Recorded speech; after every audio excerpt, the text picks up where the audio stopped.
After the Queen's passing, the UK is spending a 10-day period of mourning. And joining us now is Ted Brumman, who is a senior research fellow at the Heritage Foundation's Margaret Thatcher Center for Freedom. Ted, thank you so much for joining us. So King Charles III gave his first address to the nation on Friday. It was heartfelt. It was centered on family. And really, he's prepared for this his entire life. But it's also an uncertain time period. So from your stance and your observation, how do you think he's going to rule now as head of state? I think that now King Charles III has had an almost unparalleled amount of time to do one of the most difficult things that anyone could be asked to do, which is to wait for the death of their mother so that they can take up an enormously taxing job as the King of the United Kingdom. I think his address today, his reference to the heartfelt debt that he and his family owes to their mother, the late Queen, was tremendously moving. And I'm sure that, as King Charles has said, he will continue on in the tradition of service to which both he and his mother were pledged. And, you know, most people in the UK, all they've ever known is the image, the presence of Queen Elizabeth II their entire lives. So aside from political, of course, there are emotional ties to her. What does her loss mean for the people, the Parliament on a political basis, but also for international relations? She was such an enormous element of continuity in modern Britain. It's incredible to think that her first prime minister was Sir Winston Churchill.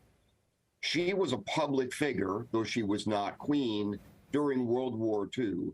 She was the last major public figure left in the world with a direct connection to that war. Approximately 90% of the people alive today in the world were born when she was queen. That is just such an incredible record of continuity. And although the monarchy will continue, the government of the United Kingdom will continue, and very many things will remain the same, inevitably there is a great sense of loss that a great monarch, a great leader, and a person who everyone regarded as just a great individual leader has passed from the scene. So it's a moment for sadness, but also respect and admiration for the continuity that we're going to see.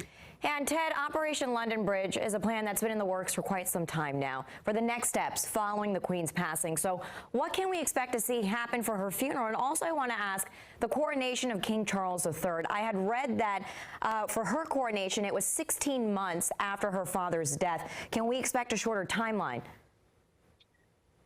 Yeah, if anyone who enjoys pomp and circumstance and ceremony will get a fair amount of it over the next days, weeks, months, and potentially even a year.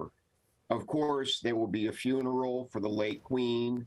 There will be the formal accession of King Charles III, and there will be the new king's coronation. I think it's likely that this coronation will happen a little bit sooner than the Queen's coronation so long ago, back in 1952.